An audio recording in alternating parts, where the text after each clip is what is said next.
आज इस वीडियो में हम आपको एक सवाल बता रहे हैं जो धारा और उसमें शांत जल में नाव की चाल और धारा में नाव की चाल से संबंधित प्रश्न है। यह भी काफ़ी मात्रा में पूछता है और इसके बाद आगे के कंपटीशन में भी यह प्रश्न रहता है। इसको भी जब आप अभ्यास करेंगे तो आसानी से कंपटीशन में भी बनाया जा सकता है, लेकिन बिहार बोर्ड के लिए तो ये खास करके अनिवार्य ही है। इसको आप देख लें, इसको हम बता रहे हैं। इसमें कहता है एक नाव 6 घंटे में ऊर्ध्व प्रवाह में 24 किलोमीटर जाकर अनुप्रवाह में 28 किलोमीटर लौट जाती है। ऊर्ध्व प्रवाह, यहाँ ये जो शब्द दिया हुआ है ऊर्ध्व प्रवाह और अनुप्रवाह, इसको समझना बहुत ही जरूरी है। इसमें इसी का एक दूसरा रूप मिलेगा धारा के प्रतिकूल।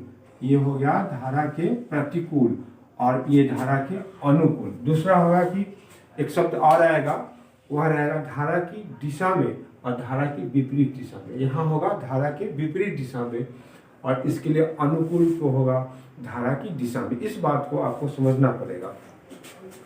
और इसके बाद प्रश्न को जब आप पढ़ेंगे तो किसी किसी प्रश्न में शांत जल में नाव की चाल, जैसे इस प्रश्न में आपको है शांत जल में नाव की चाल और धारा की चाल ज्ञात करना है। लेकिन किसी किसी प्रश्न में शांत जल में नाव की चाल दिया रहेगा तो धारा की चाल निकालने के लिए भी पूछेगा, और अगर धारा की चाल दिया हुआ है तो नाव की चाल निकालने के लिए पूछेगा। तो सबसे पहले हम लोगों को जो इसमें तो दोनों नहीं है तो दोनों को पहले आप मान लेंगे। तो इस प्रकार से लिखेंगे, माना शांत जल में नाव की चाल x किलोमीटर प्रति घंटा और धारा की चाल ये हो जाएगा y किलोमीटर प्रति घंटा। ये तो मान लेंगे। अगर इसमें कोई एक दिया हुआ है तो उसको रहने देंगे, दूसरा मानेंगे। एक ही वेरिएबल से वहाँ बन जाएगा। यहाँ दो x और y दोनों मानना पड़ेगा और ये प्रश्न दो चर में आपको जब चला जाएगा तो उस वैसे प्रश्न को भी हम आपको बताएंगे। अब ये दो लाइन तो सभी में लिख लेना है। अब दो लाइन और आपको एक्स्ट्रा लिख ही लेना पड़ेगा। क्या कि धारा की दिशा या अनुप्रवाह, धारा के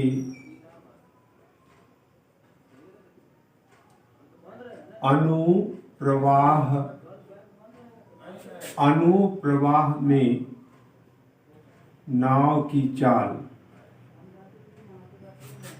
x प्लस y किलोमीटर प्रति घंटा और धारा के ऊर्ध्व प्रवाह में नाव की चाल बराबर x माइनस y किलोमीटर प्रति घंटा, ऐसा निकाल लेंगे।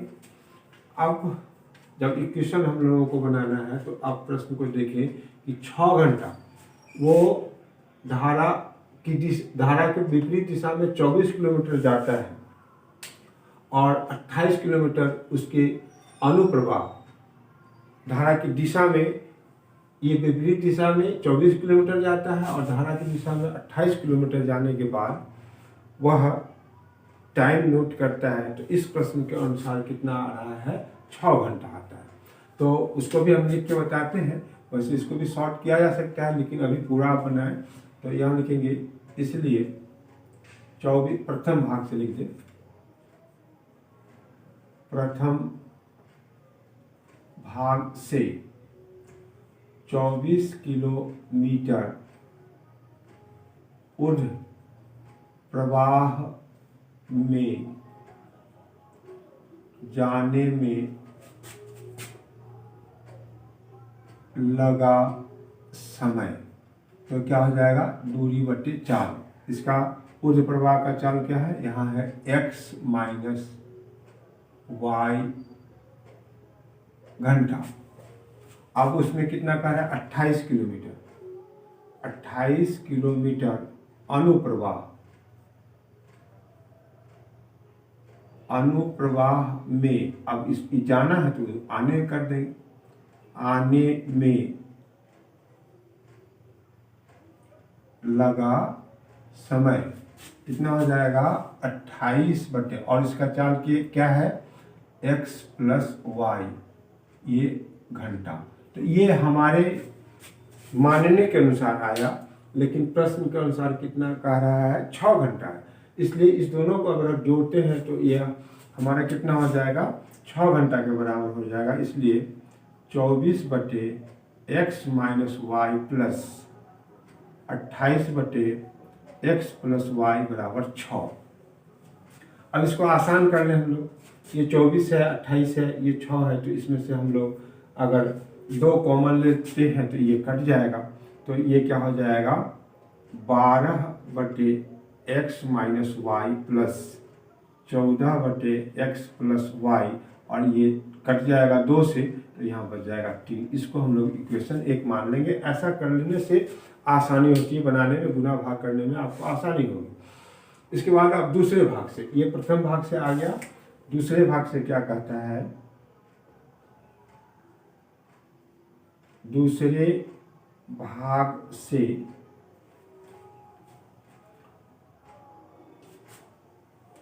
वहां कह रहा है कि 6.5 घंटा में 30 किलोमीटर ऊर्ध्व प्रवाह में। तो यहां हम लोग लिखेंगे 30 किलोमीटर ऊर्ध्व प्रवाह में जाने में लगा समय, ये कितना हो जाएगा, 30 बटे एक्स माइनस वाई घंटा। यहाँ देखिए इसका चाल यहाँ है, और फिर 30 तो जाने का है ऊर्ध्व प्रवाह में, और आने के लिए कितना कहता है, 21 किलोमीटर अनुप्रवाह, मतलब दिशा में, धारा की दिशा में, अनुप्रवाह में आने में लगा समय 21 बटे एक्स प्लस वाई घंटा। और ये हमारे अनुसार हो गया। अब प्रश्न के अनुसार कितना कहता है, 6.5 घंटा। तो यहाँ हम लोग लिखेंगे इस प्रकार से, 30 बटे एक्स माइनस वाई प्लस 21 बटे एक्स प्लस वाई बराबर 6 दूना 12, 13 बटे 2। ये आपका दूसरा इक्वेशन हो गया। इसी से अगर हम एक्स और वाई का मान निकाल लेते हैं तो ये शांत जल में नाव की चाल भी आ जाएगा, और धारा की चाल, वाई का मान निकालेंगे तो धारा की चाल आ जाएगा। अब यहाँ से समस्या है कि यहाँ से समीकरण 1 और 2 को किस प्रकार से हल करें। तो अगर आप मान के बनाते हैं, रिड्यूस करके बनाते हैं, तो वो कुछ लंबा चलेगा, और परीक्षा में आपके पास समय की कमी रहती है। इसलिए हम लोग क्या करें कि पहले इसको इल्यूमिनेट कर दें, पहले इसको लुप्त कर दें, एक इस पद को लुप्त कर दें, फिर बाद में इसको लुप्त कर देंगे, दोनों पद को लुप्त, फिर उससे एक इक्वेशन जो आएगा वहाँ से हम लोग प्रश्न को हल करेंगे। तो यहाँ पहले एक पद को हम लोग लुप्त कर सकते हैं, इसको लुप्त कर दें तो यहाँ अगर इसमें हम 5 से गुना कर देते हैं, इसमें 2 से गुना कर देंगे तो ये इक्वल हो जाएगा, फिर ये पद हमारा लुप्त हो जाएगा। फिर बाद में इसको लुप्त करेंगे, नहीं तो उसी मान को हम लोग रखेंगे तो बनता है, ऐसा भी प्रश्न बनता है। तो जितना शॉर्टकट तरीका से बनाएंगे परीक्षा में, वो हम लोग को जल्दी से बन जाएगा। क्या है कि 3 घंटा में ही पूरा प्रश्न को बनाना पड़ता है।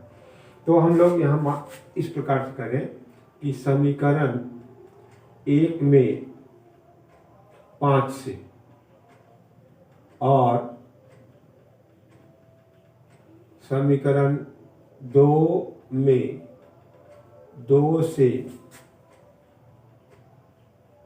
गुना कर देंगे, और तो फिर क्या करना पड़ेगा, घटाने पर। इसलिए कि दोनों का चिन्ह एक ही है।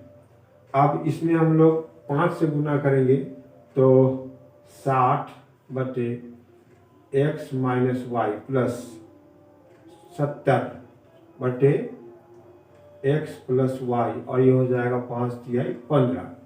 और इसमें हम लोग 2 से गुना कर रहे हैं, यहाँ लिखा हुआ है 2 से गुना करेंगे तो 30 दूना 60/x माइनस वाई प्लस यहाँ 42/x प्लस वाई बराबर ये 26/2, कट जाएगा तो कितना बचेगा 13।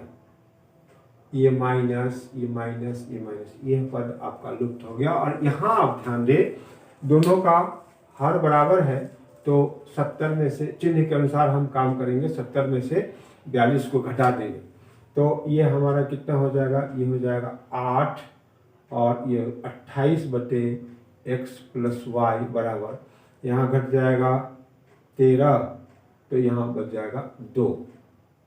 अब इस जगह इसको हम लोग x प्लस वाई का मान निकाल सकते हैं तो इससे भी ये कट जाएगा, इसको एक कर दे ये 14 हो जाएगा। इसका मतलब क्या हो गया कि x प्लस वाई बराबर 14।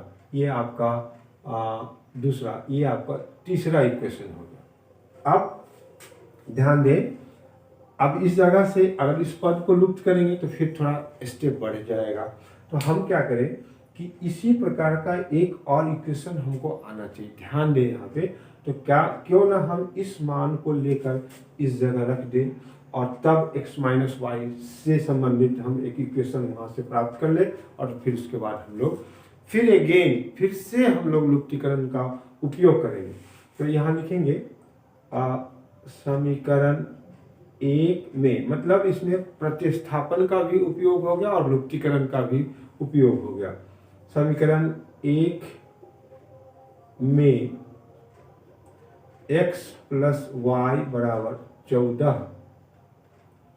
रखने पर, अब यहाँ पर हम लोग 14 रख देंगे तो क्या हमारे पास आ जाएगा 12x माइनस वाई प्लस 14/14 बराबर 3। ये विभाजित हो जाएगा तो बचेगा आपका कितना 12/x माइनस वाई प्लस 1 बराबर 3। अब इसको इधर लाना है तो अब इसको हमको हटाना पड़ेगा। तो फिर से आप इस प्रश्न को देख लें। सबसे पहले हम लोग ये ध्यान देंगे कि हम लोगों को निकालना क्या है, और वर्ड प्रॉब्लम में इसी प्रकार से बनाया ही जाता है। तो यहाँ पे शांत जल में नाव की चाल भी निकालना है और धारा की चाल भी निकालना है। तो यहाँ इसमें हम लोग को दोनों मानना पड़ेगा। और फिर धारा की दिशा में नाव की चाल और धारा के विपरीत दिशा में नाव की चाल, अनुप्रवाह और ऊर्ध्व प्रवाह में भी निकाल लेंगे। और तब फिर जितने किलोमीटर जाने के लिए समय लगा है उस समय को निकाल लेंगे दोनों स्थिति में। और प्रश्न में जब देखेंगे तो वो समय आपका दिया रहेगा, पहला भाग से कितना कर है 6 घंटा। तो ये तो हमारा मेन इक्वेशन आ गया। उसको हम लोग थोड़ा सा आसान बना लिए, 2 से कॉमन लेके इसको विभाजित कर दिए तो ये इक्वेशन आ गया। इसके बाद फिर यहाँ 30 किलोमीटर ऊर्ध्व प्रवाह में विपरीत दिशा में और 21 किलोमीटर धारा की दिशा में जाने में ये समय लगा है। और प्रश्न के अनुसार यहाँ कितना कह रहा है 6.5 घंटा। ये देखिए यहाँ पे लिखा हुआ है 6.5। तो इस प्रकार से हम लोग उसको निकाल लिए। अब इसके बाद इक्वेशन जो हमारे पास आया, एक इक्वेशन तो स्पष्ट रूप से आ गया था, वो था यहाँ पे आया है x प्लस वाई बराबर 14। इस जगह से आप दूसरे पद को हम लोग इल्यूमिनेट नहीं किए, इसका लुप्त नहीं किए, बल्कि उसी मान को हम यहाँ डाल दिए जिससे हमारा यहाँ से एक इक्वेशन निकलने वाला है। वह आपका होगा, वो क्या होगा कि ये एक को उधर कर दे तो ये 12/x माइनस वाई प्लस 3 बराबर 3 माइनस 1, 12/x माइनस वाई बराबर 2। अब इससे ये कट जाएगा तो ये हो जाएगा 6। तो x माइनस वाई बराबर कितना हो गया 6। ये आपका तीसरा इक्वेशन वहाँ है, ये आपका चौथा इक्वेशन आ गया। अब यहाँ से बहुत ही आसान आप प्रश्न बना सकते हैं, जल्दी से बना सकते हैं। और अभ्यास करेंगे तो ये बहुत जल्दी कंपटीशन में भी ये पूछता है। तो ये अभ्यास करेंगे तो जल्दी से भी बना सकते हैं, बहुत सारे स्टेप को हम यहाँ से हटा सकते हैं और डायरेक्ट इक्वेशन को हम लोग बना सकते हैं। तो ये अभ्यास के ऊपर होगा, थोड़ा उसको डीपली आप सोचेंगे तो आसानी से इक्वेशन बना लेंगे। अब हम लोग क्या करें कि समीकरण 3 और 4 को जोड़ दें, लिखेंगे समीकरण 3 जोड़ समीकरण 4, तो क्या आ जाएगा x प्लस वाई बराबर यहाँ पे कितना है 14 और ये हो जाएगा x माइनस वाई बराबर 6, तो ये कट गया, ये हो गया 2x बराबर 20, x बराबर 20/2 कितना हो गया 10। तो ये शांत जल में नाव की चाल आ गया। अब इस मान को कहीं भी रख दे, 4 में रख दे या 3 में रख दे, इस बात को लिखना पड़ेगा। समीकरण बोर्ड एग्जाम में लिखना पड़ेगा, लेकिन कंपटीशन में तो हम कहीं रफ में उसको निकाल के वहाँ पे सिर्फ वहाँ पे चिन्हित कर देंगे। ऑप्शन चुन लेना होगा, आप बना दीजिएगा। यहाँ बोर्ड एग्जाम्स में पूरे बात को 5 नंबर का क्वेश्चन रहेगा, ये 5 नंबर में रहेगा, तो इसके लिए पूरे बात को लिखना भी पड़ता है। तो समीकरण कौन में इसमें रख दे, 4 में x बराबर 10 रखने पर, तो यह हो जाएगा 10 माइनस वाई बराबर 6, माइनस वाई बराबर 6 माइनस 10, माइनस वाई बराबर -4, इसीलिए वाई बराबर कितना हो गया 4। अब इससे हमारा क्या निष्कर्ष निकल गया, यहाँ लिखेंगे इसलिए शांत जल में नाव की चाल कितना हम लोग हो गया, शांत जल में नाव की चाल 10 किलोमीटर, 10 किलोमीटर प्रति घंटा, और धारा की चाल कितना हो गया 4 किलोमीटर प्रति घंटा। ये आप इस प्रकार से इस प्रश्न को आसानी से बना सकते हैं। बोर्ड एग्जामिनेशन में तो पूरा बनाना पड़ेगा, लेकिन यहाँ पे आपको अगर इसको शॉर्ट करना चाहते हैं तो डायरेक्ट आप इक्वेशन लिखेंगे, अभ्यास हो जाने के बाद डायरेक्ट हम सब इक्वेशन लिखकर उसको सॉल्व कर सकते हैं। ये अभ्यास के ऊपर निर्भर करेगा, आप जितना भी अभ्यास करेंगे उतना ही अच्छा रहेगा। और बोर्ड एग्जाम्स में 5 नंबर के लिए रहता है, इसलिए आप इसको तैयार कर लेंगे। इस साल तो नहीं पूछे हुए था, लेकिन अगले साल काफ़ी चांसेस है इसको आने का।